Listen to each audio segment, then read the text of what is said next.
Hi everybody, welcome to another video. This week we are covering War Rocks, the new TCG Premier Archetype coming out of Blazing Vortex.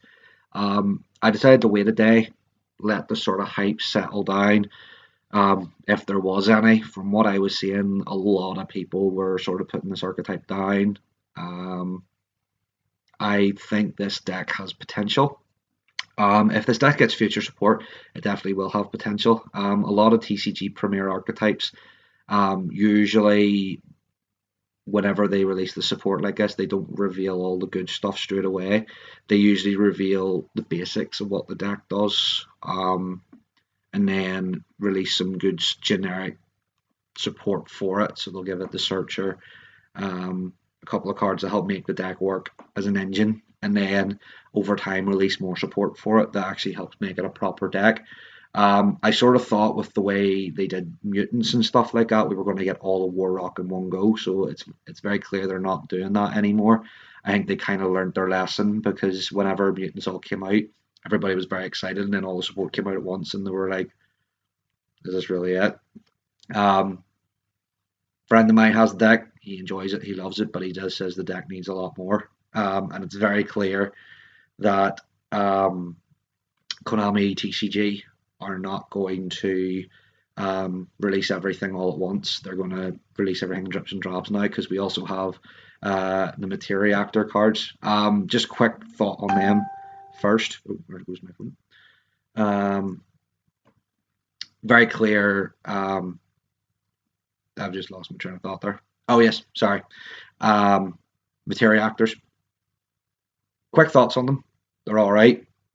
What they seem to do based around normal monsters, exceed summoning, I'll see how they work. I'm not going to pass judgment on them yet. I think we need to wait and see what the rest of the support does before we can say whether they're good or not. Two cards can't really give you a clear thing, but it's based off normal monsters and it's based off exceed summoning. So we'll wait and see. Things like unexpected die and painful choice might help it, but we'll find out. They might even release the whole archetype in the next set, but this is just like a wee taster of just what they can do. But today, guys, we're going to cover mostly the War Rock stuff. As Team Samurai X1 says, this deck will work phenomenally with Goki, more than anything else, and I do agree with it. Goki will be the main thing that you run with this. And I think a lot of people are sleeping on Goki as well because they have their own like Tars or Ultimate Falcon style card, and with the War Rock, it I think helps them get into those monsters a lot easier. Especially Cactus here, which is basically an extender for them. Um, from what I've seen of what these guys can do, basically once you reach a certain threshold with the Tars Goki monster, your opponent can't do anything to them. They just sit there. They can't interact with them. They can't destroy them. And if you get two of them out on the board, you've basically just won essentially um, the whole thing. So it'll be interesting to see. I think based off what I've seen with this initial support, they need a lot more. And I'm not trying to make that sound bad or anything.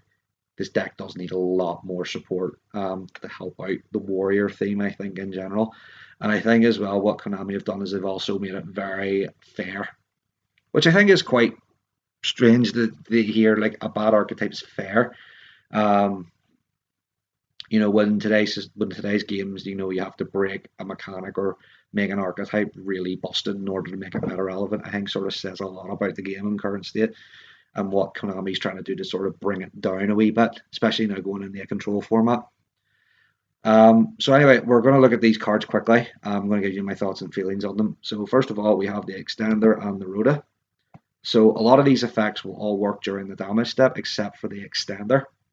The extender can do all that stuff during the main phase, whereas all the other guys sort of do stuff during the battle phase instead.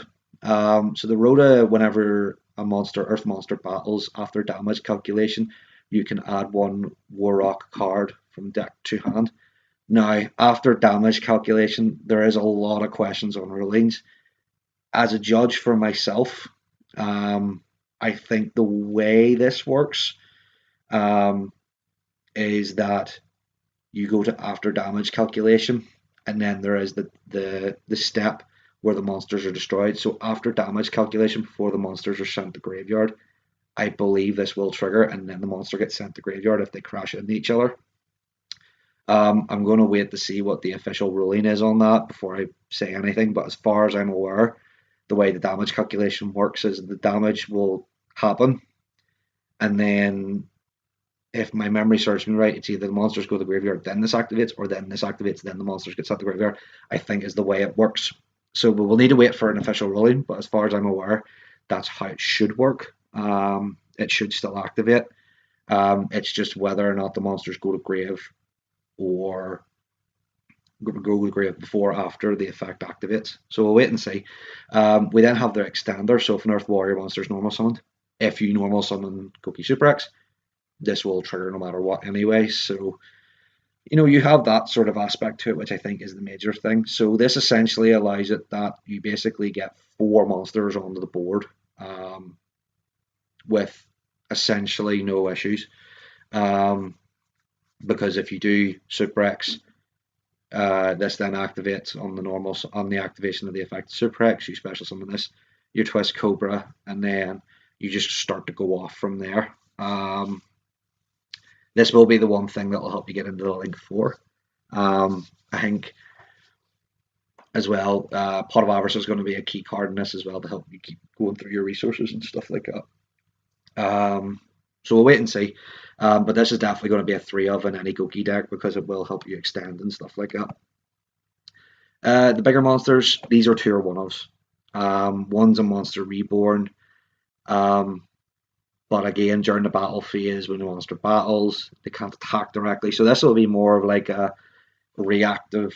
If your opponent has a big board, you're going to special summon one of these out to help protect yourself. You're going to do it more during your opponent's turn, during your turn. It's okay, not great. Like again, I think this is going to be 1 or 2 of. Orpus, again as well. Depending on how this is rolled, this will happen after the monster goes to grave or before the monster goes to grave. I think this still activates. It's foolish. Again, you're not going to use this for anything more than the big boss monster. I think this is just to help facilitate more of the boss monster. So I think this will be a 1 of. The fact this doesn't special summon itself, it just normal summons itself. Big hindrance, but like I said, this deck seems very fair for what they want to do for it. The big boss monster, it's okay. Like I said, I think this will be one of them decks that they've released a lot of the support for it, but the good support's still waiting for maybe Lightning Overdrive or something like that. So I do think we're going to need to wait to see what comes out of Lightning Overdrive before we can really pass judgment whether this is everything or not. I hope this isn't everything. If this is everything, this deck is nothing more than an engine for Earth Warrior decks. And that's quite disappointing because it does have a lot of potential from the looks of it, using a lot of stuff in the battle phase when your opponent can't really interact. Maybe as well because of the board states and stuff like that. I think will help it. Field spell, definite 3 of. Terraforming and Rhoda means there's 5 of these things to search any Warrock monster, so your extender essentially has 5 can be searched 5 times. The fact it can special summon one of the big monsters out from your hand again also helps. So we'll wait and see, but this is definitely a 3 of. Ordeal is a 2 of. Unfortunately, this is a brick if you have more than one of these in your hand. So I do think 2 of these as well. And the fact it's not once per turn helps a lot as well, which definitely should make it a 2 of. The reinforcement of Army's troops helps Warrock, doesn't help Goki much, so I don't think you'll see it in Goki much either. But overall, guys, just my thoughts and feelings. It's okay. The fact this battle phase, I do think hinders it a bit. There's no interaction during the main phase or anything like that again, as well as a major weakness of the deck. But it does have potential. I do hope that in the next set, we do see a lot more of this. We do see maybe negations or destructions or something like that, maybe in spells or traps. Like if you destroy something by battle, you have to pop a card or pop a spell and trap or something like that. All these sort of like interactions that your opponent doesn't really want to go off, because if you start destroying their stuff, it just starts a chain reaction. I have noticed there is a wee bit of an interaction with, or not an interaction, but there is a similarity between this and Ancient Warrior, because they do kind of rely off each other going off to get their effects, and Ancient Warriors are something similar with a lot of their monsters. So I do see a lot of parallel with that, and the fact that also the Ancient Warrior stuff's coming out in this set as well, I think sort of like kept it in my mind as well. Um, but overall, my thoughts and feelings on this, it's okay. I think this helps Goki a lot more than it is a good deck in and of itself. So I do think we'll start to see Goki sort of emerge a wee bit from this a bit more. We'll start to see more of these Goki plays and maybe start to see the deck be a bit more relevant in the meta, especially with them having their own towers. That's the major thing is like a lot of decks in today's format don't have ways of dealing with towers like cards. So like Cleafort Towers, Ultimate Falcon, the Goki Link 4. I think a lot of these cards might start to see relevance of these decks become more meta relevant because your opponent can't deal with them. And that's what I sort of hope. You could just drop two of these big things on the board, just go like, your move, can you beat over them? No. I win then. Hey. That's what I kind of hope with these guys as well. They get another boss monster and maybe a couple of other cards that help facilitate and support the archetype.